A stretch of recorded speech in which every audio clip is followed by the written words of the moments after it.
بسم اللہ الرحمن الرحیم۔ اَوَلَمْ يَرَوْا أَنَّ اللَّهَ الَّذِي، کیا نہیں دیکھا ان مشرکوں نے یہ کہ اللہ نے پیدا کیا آسمانوں کو اور زمین کو، توجہ ہے جی، آسمانوں کو اور زمینوں کو، آسمانوں کو اور زمینوں کو۔ یہ جو آج کل کے مبتدئین ہیں، یہ اصل تو شروع تو پیچھے پیر صاحب نے کیا اور آگے مریدوں نے پھر اسے پھیلایا۔ تو ڈاکٹر طاہر القادری صاحب ہیں، دامت ظلماتہم الغالیہ، تو وہ بزرگ جو ہیں وہ کیا فرماتے ہیں کہ علم ترا، کیا آپ نے نہیں دیکھا؟ نہیں دیکھا ہے تو معلوم ہوتا ہے آپ حاضر ناظر۔ علم ترا تو اصحاب فیل کا واقعہ تو آپ کی پیدائش سے پہلے کا ہے، تو مانا علم ترا، کیا آپ نے نہیں دیکھا؟ نہیں دیکھا ہے، تو معلوم ہوتا ہے آپ ولادت سے پہلے بھی حاضر و ناظر تھے۔ اچھا، یہ فلسفہ کسی فلسفی کو بھی سمجھ نہیں آئے گا۔ یہ جو بریلوی مذہب ہے نا، میرا خیال تو ہے یہ شیطان کو بھی سمجھ نہیں آئے گا۔ یہ بریلوی مولوی اس سے بھی تکڑے، علم ترا، کیا تو نے نہیں دیکھا؟ نہیں دیکھا ہے، تو حاضر ناظر تھے۔ تو یہاں پر کیا اَوَلَمْ يَرَوْا، کیا مشرکوں نے نہیں دیکھا کہ اللہ نے پیدا کیا آسمانوں اور زمین کو؟ جب آسمان زمین بن رہے تھے مشرک بھی حاضر ناظر تھے۔ طاہر القادری کے معنی کے مطابق علم یروا آیا نا، کیا انہوں نے نہیں دیکھا؟ نہیں دیکھا ہے۔ تو جب زمین و آسمان بن رہے تھے، ابو جہل وغیرہ بھی پیچھے ہاتھ باندھ کے دیکھ رہے تھے، اے بن رہا ہے۔ یہ طاہر القادری کا معنی ہے، واہ طاہر القادریہ۔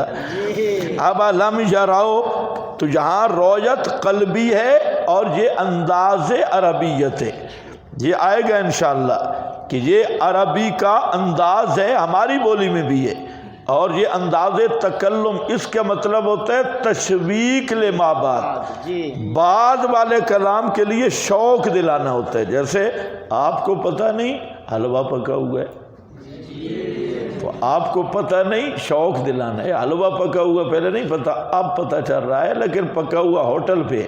ہاں بھائی، تو یہ ہے تشویق لما بعد، ما بعد کے لیے تشویق ہے۔ تو علم، اور یہ رویت قلبی ہے، کیا نہیں جانتے کس بات کو کہ اللہ ہی نے پیدا کیا، حسر والا مقام ہے، اللہ ہی نے پیدا کیا آسمانوں کو اور زمین کو۔ ولم یا بخلقہن بقادر علی ان یحیی پھر مسئلہ آ گیا۔ وَلَمْ یا بِخَلْقِهِنَّ، اور نہیں ذرا نہیں تھکا، مَا مَسَّنَا مِن لُغُوبٍ، اور سورہ بنی اسرائیل آیت نمبر 99، وہ ذرا دیکھ لو، اور نہیں پہنچی ہمیں کوئی تھکاوٹ، لغوب کوئی تھکاوٹ نہیں پہنچی۔ اچھا، یہاں دو مسئلے سمجھے۔ ایک مسئلہ یہ کہ تورات جو موجودہ ہے اس میں ایک غلطی ہے، اور یہ تحریف یہود ہے۔ اس میں لکھا ہے کہ اللہ نے 6 دنوں میں زمین آسمان بنائے اور 7ویں دن اللہ نے آرام کیا۔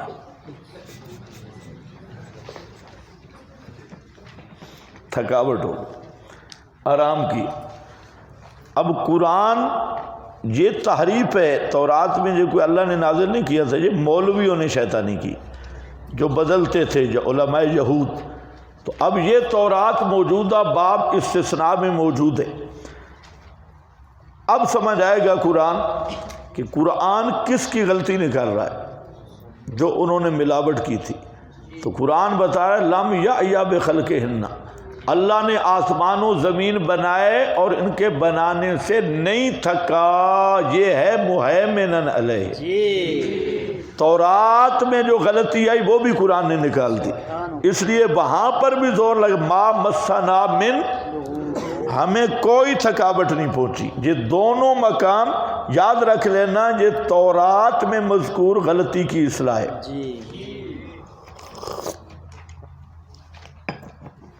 یہود پہ بھی رد آ گیا.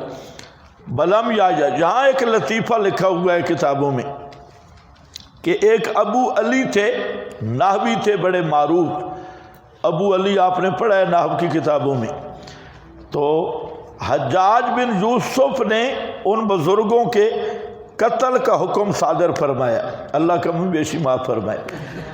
تو حجاج بڑا نیک بزرگ تھا، سنا ہوگا نا. بھائی تمہارے مولویوں سے نیک تھا، مشرک بھی نہیں تھا، بدعتی بھی نہیں تھا. باقی گناہ شنا تو ہے تھے، تو گناہ کے آپ ذمہ دار ہیں. جب حجاج مرنے لگا تو ماں رونے لگی. تو اس نے کہا اماں کیوں روتی ہے؟ تو ماں نے کہا کہ بیٹا بڑے ظلم کیے، اب جا رہا ہے. تو اس نے کہا ماں رونے کی ضرورت نہیں، تجھے مجھ پہ رحم آ گئی ہے نا، اور جس کے پاس میں جا رہا ہوں نا تیری جیسی 70 بھی کٹھی ہوں تو اس کی رحمت کا مقابلہ نہیں کر سکتے. تو تم قیامت کے دن آگے ہو جاؤ گے بے جان کدھر جنت میں جا رہا ہے. یہ اللہ کا معاملہ ہے. حجاج نے جو ایک کام کیا نا بہت زبردست کی، جو شیعوں کو ٹھوکا ہے نا، یہ کسی کے قابو نہیں آ رہے تھے کوفہ میں. ان کے لیے حجاج چاہیے تھا. ہر گورنر کے آگے تھے، اور اس نے پہلے دن نقاب اٹھایا، اس نے کہا اب جو بولے گا میں بتاؤں گا. بابا کھڑا ہوا اڑا دیا، دوسرا کھڑا ہوا اڑا دیا. خبردار، قابو صحیح کیا. اور جو تم مسلمان ہوئے نا برے صغیر والے، یہ بھی کارنامہ حجاج کا ہے. عبد الملک تو نہیں بھیج رہا تھا فوجی. حجاج دیکھو تمہارے حکمرانوں سے خدا کی قسم حجاج بہت مومن تھا ان کے مقابلے میں، بے شک ظالم ہو، لیکن ان کے مقابلہ میں حجاج کو صرف ایک عورت کا پیغام پہنچا تھا. راجہ داہر سندھ میں، اس راجہ داہر نے مسلمانوں جو عرب تھے ان کا وہ قافلہ لوٹا تھا اور عورتوں کو قیدی بنایا تھا. تو کسی عورت نے کہا کاش ہمارے امیر کو خبر ہو جاتی. تو وہ آدمی جو وہاں بچ کے نکلا تھا وہ حجاج کو جا کے بتایا. تو حجاج نے قسم اٹھا لی کہ میں اس وقت تک کھانا نہیں کھاؤں گا، نہیں سوؤں گا جب تک میں لشکر روانہ نہیں کروں. اور پھر وہ عبد الملک بن مروان کے پاس گیا. انہوں نے کہا خرچہ نہیں ہے، پہلے فوجیں بہت آگے ہیں. حجاج نے کہا خرچہ میرے ذمہ ہے، آپ اجازت دیں، اور میں نے یہ منت مانی ہے اور قسم اٹھائی ہے. تو انہوں نے پھر محمد بن قاسم کو بھیجا تھا، اور یہ سارے علاقے فتح ہوئے. خیر بہرحال قیامت کے فیصلے تو اللہ کے پاس ہے نا بھائی. اگر عقیدہ صحیح ہے تو جنت تو ملے گی دیر یا سویر، لیکن صحیح عقیدے پہ موت آ جائے. اگر عقیدے میں گڑبڑ ہے تو پھر کام گڑبڑ ہے، پھر بالکل ہی کوشش ہی نہ کرنا، پہلے عقیدہ بناؤ. تو حجاج نے اس کے قتل کا حکم دیا. تو وہ جو بزرگ تھا وہ سوچ رہا تھا کہ یہ جو باب ہے لم یا یہ کیا پڑھیں گے، مجرد یا مزید؟ مجرد کیسے مزید؟ یہ اس میں وہ سوچ رہا تھا بزرگ.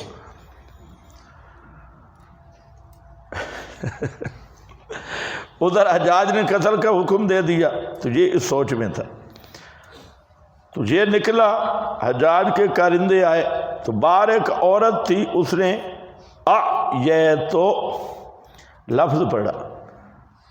تو ادھر ساتھ ہی آدمی نے خبر دی کہ حجاج مر گئی ہے. تو یہ کہنے لگا اب میں سوچ میں پڑ گیا ہوں کہ مجھے خوشی کس پہ زیادہ آ رہی ہے، حجاج کی موت پہ یا اس سیگے پہ.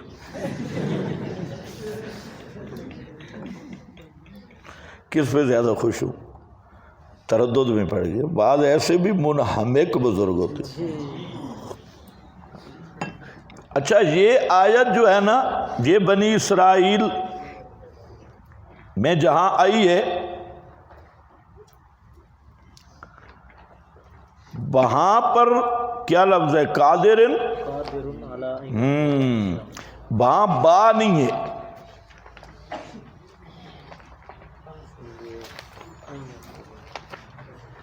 جہاں قادرن پر با بھی یہی ہے۔ 99 نمبر آیت ہے بنی اسرائیل کی، 541، وہاں پر مضمون یہی ہے لیکن با موجود نہیں، یہاں با ہے۔ اس میں کیا حکمت ہو سکتی ہے؟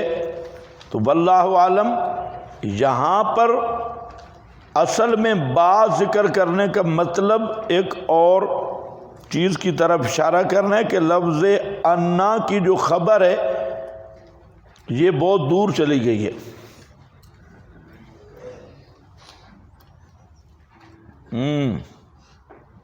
تو اس لیے یہاں پر با لائی گئی اور پوری عبارت بنتی ہے اولیس اللہ بقادر، اولیس اللہ بقادر، ولم، یہ پورا مضمون نکلے گا اولیس اللہ بقادر علی ان یحیی الموتی، اس بات پر کہ زندہ کرے زندوں کو، مردوں کو، زندہ کرے کس کو؟ مردوں کو، مردوں کو، قیامت تک مردے ہوں گے تو مردوں کو زندہ کرے گا۔ اور اگر للڑ پارٹی والا عقیدہ ہے کہ مردے اب بھی زندہ پڑے ہیں تو قیامت کے دن کس کو زندہ کرے گا؟ تو پھر زندوں کو زندہ کرنا لازم آئے گا۔ تو زندہ کرے گا الموتا، مردوں کو۔ یہ قطعی عقیدہ ہے کہ مردے زندہ کب ہوں گے؟ قیامت کے دن۔ بلا، انہو، بلا کہتے ہیں سابقہ نفی کی تردید کے لیے آتا ہے، بلا سابقہ نفی کی تردید کے لیے، بلا کیوں نہیں، انہو علی کل شیء قدیر، بلا کیوں نہیں، علت یہ ہے کہ بیش اس لیے کہ اللہ اوپر ہر چیز کے پوری قدرت رکھتا ہے، تو جو ذات آسمان و زمین کو بنا سکتی ہے کیا وہ دوبارہ مردوں کو زندہ نہیں کر سکتی؟ بطریق اولا زندہ کر سکتی ہے۔ بَيَوْمَ يُعْرَضُ الَّذِينَ كَفَرُوا، وقوع قیامت، پہلے امکان قیامت کی بات تھی اور اب وقوع کی اور تخویف اخروی ہے۔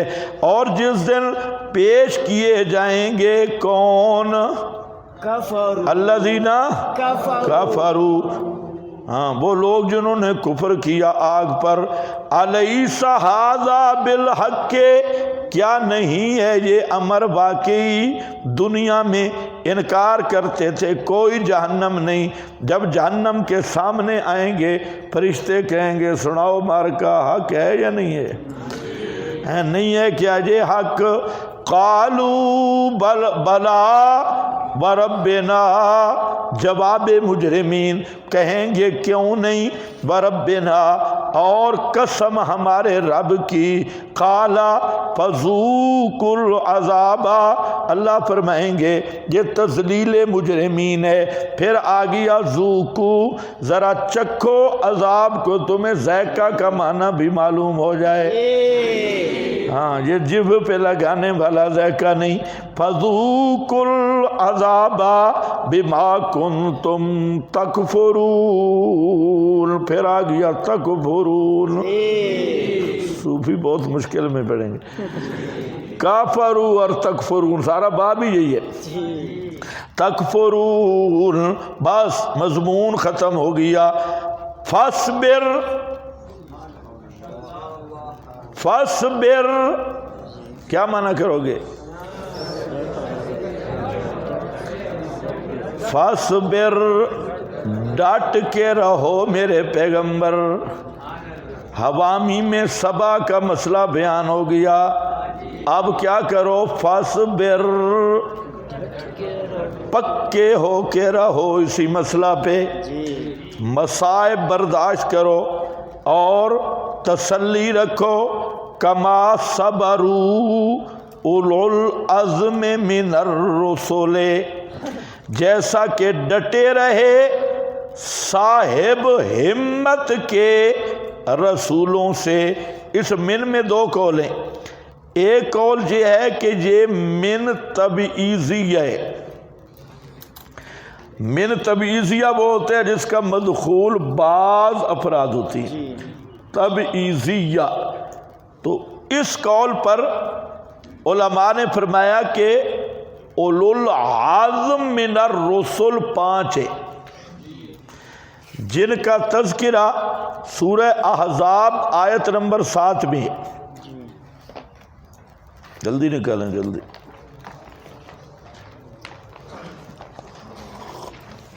صفحہ 773 773 صفحہ جی۔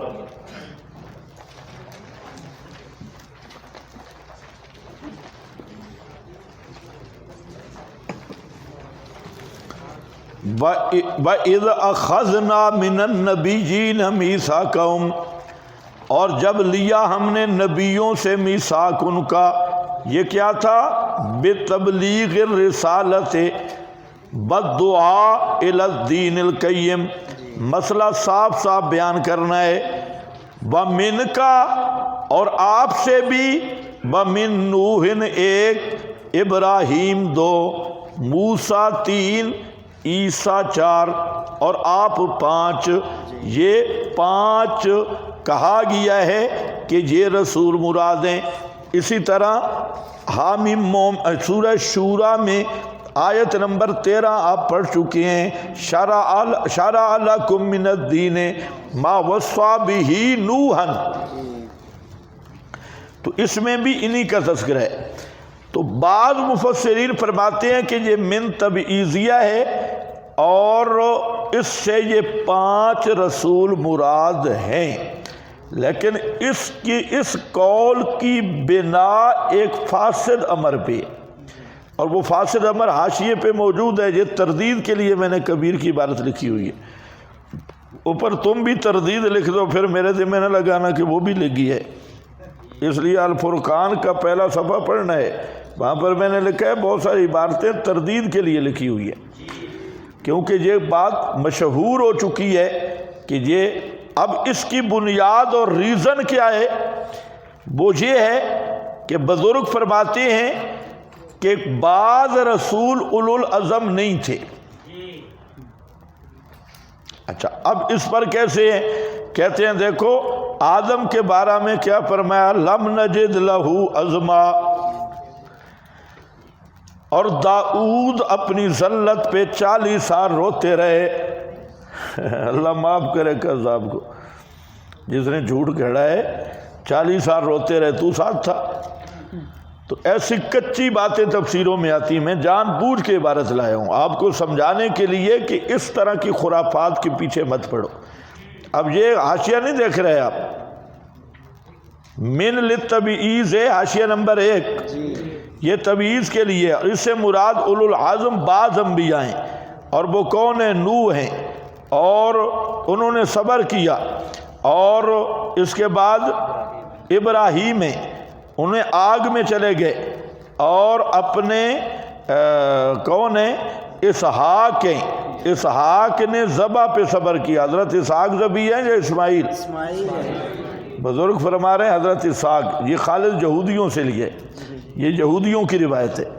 تو میں یہ عبارت جان بوجھ کے، اب راضی جیسا بڑا آدمی اور کیسی کچی باتیں کر رہا ہے، بالکل روایتوں کے معاملہ میں کچی باتیں کہ ذبیح اسحاق ہے، اور یعقوب فقدان ولد پر، اور یوسف جب اور سجن میں، ایوب زر اور موسیٰ اپنی قوم نے جب انا لمدرکون کہا، اور داؤد اپنی غلطی پر، یہ غلطی وہی بنا رہا ہے 40 سال رونے والی جو اوریا فوجی کی بیوی پہ عشق والی بات ہے۔ تو یہ راضی جیسا آدمی بھی، حالانکہ یہ خود تردید کر رہا ہے، لیکن جہاں پر وہی روایت لے آئے، تو یہ اس طرح کی باتیں، تو اس لیے ذرا سمجھو۔ میں نے کہا کہ من کو تبعیض بنانے کی بنیاد فاسد ہے، بنیاد اس پر ہے کہ بعض رسول اولو العزم ہیں اور بعض اولو العزم نہیں، حالانکہ تمام انبیاء اولو العزم ہیں۔ جی تمام رسول کے ہیں اولو العزم میں، اور جتنی چیزیں گنوائی گئیں لم نجد لہو عزما، وہ اور عزم ہے، وہ اور عزم ہے۔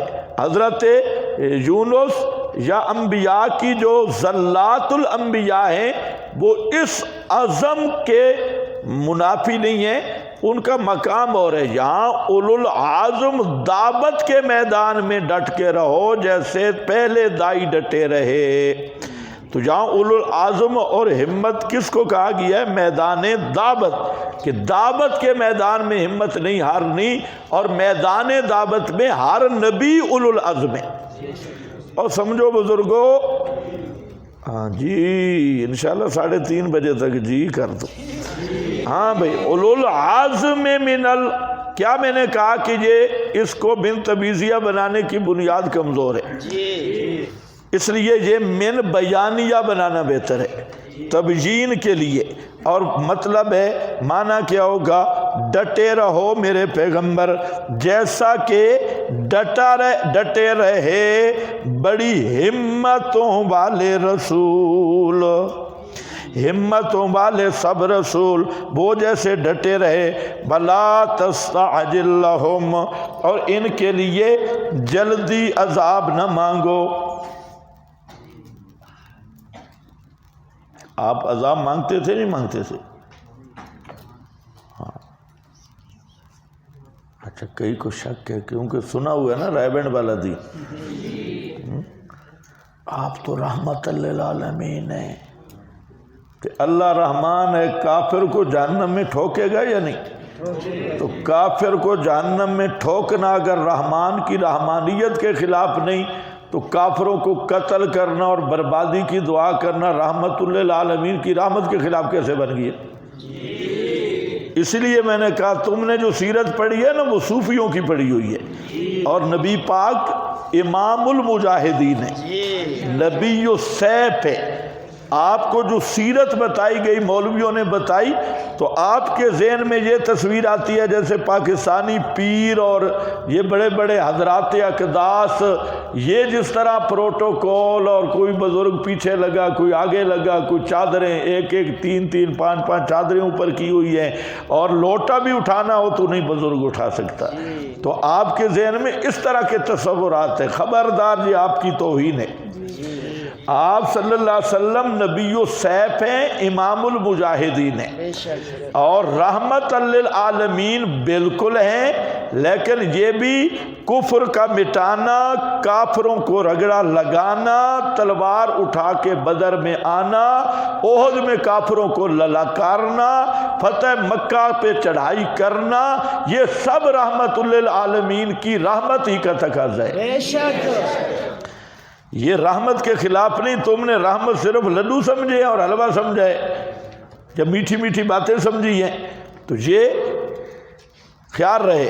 تو پیغمبر کریم مانگتے تھے، پہلے بھی پڑھائے ہو کہ اللہ کے نبی صلی اللہ علیہ وسلم کے ذہن میں آتا تھا اتنے بڑے بڑے مچھندر مشرک ہیں، ان کو عذاب کیوں نہیں آ رہا؟ اکڑتے بھی ہیں تقلبہم فی البلاد ان کا، اور دوسرا لو ان عندی ما تستعجلون، لو ان عندی ما تستعجلون کا کیا معنی ہے؟ اگر میرے اختیار میں ہوتا عذاب تمہارا رگڑا نکال کے دے دیتا، لیکن میرے بس میں نہیں ہے۔ اب تو کوئی سیرت اور نہیں آ گئی، قرآن تو کوئی اور سیرت بیان کر رہا ہے، پتہ نہیں تم نے کس سے سکھی ہے۔ ہاں بولو گے نہیں انشاءاللہ ٹائم پہ بات ہوگی، ابھی تو مسئلہ بھی شروع کرنے ہیں۔ بلا تستعجلہم بلا تستعجل لہم، ان کے عذاب کے لیے جلدی نہ کرو، بحیثیت انتصار مسلمین، مسلمانوں کے۔ ہاں یہ الگ بات ہے کہ آپ ذاتی انتقام میں ذاتی انتقام نہیں لیتے تھے، حدیث میں موجود ہے منتقم رسول اللہ صلی اللہ علیہ وسلم، آپ اپنی ذات کا انتقام نہیں لیتے تھے۔ کیوں؟ دائی کیجئے سیرت ہونی چاہیے، لیکن جہاں مسئلے کی بات ہوتی، شرک اور کفر کا مسئلہ ہوتا تو وہاں آپ سب سے غیرت والے تھے، اور جہاں مسلمانوں کی انتصار کا مسئلہ ہوتا ایک کو چن کے مارتے تھے. جی کأنہم یوم یرون ما یوعدون، شدت عذاب گویا کہ یوم یرون جس دن دیکھیں گے وہ جو وعدہ دیے جاتے ہیں تو اس وقت کہیں گے لم یلبسوا الا ساعۃ من نہار، کہ نہیں ٹھہرے تھے مگر ایک گھڑی دن کی، کیونکہ قیامت کا دن ہونا ہے 50,000 سال کا، اور 50,000 سال کے مقابلے 70 سال کتنے بنتے ہیں؟ ایک گھڑی بھی نہیں بنتی. اور دوسرا یہ ہے کہ جس رات داڑھ میں درد ہو، وجود میں تکلیف ہو، تو وہ رات سال کی معلوم ہوتی ہے. مشرک شدت عذاب میں ہوں گے، دنیا اس کے مقابلے میں ایک گھڑی معلوم ہوگی. بس یہ مضمون بھی ختم ہو گیا. یہ آخری آیت حضرت فرماتے ہیں، آخری آیت 7 حوامیم کے ساتھ لگ رہی ہے، 7 حوامیم کے ساتھ. اور معنی کیا ہوگا؟ ھذا بلاغ، ھذا بلاغ، یہ 7 حوامیم پہنچا دو، ان کی دعوت دو. ھذا بلاغ فہل یہلک، پس نہیں ہلاک ہوگا بعد از بلاغ، اس 7 حوامیم کا مسئلہ سننے کے بعد، الا القوم الفاسقون،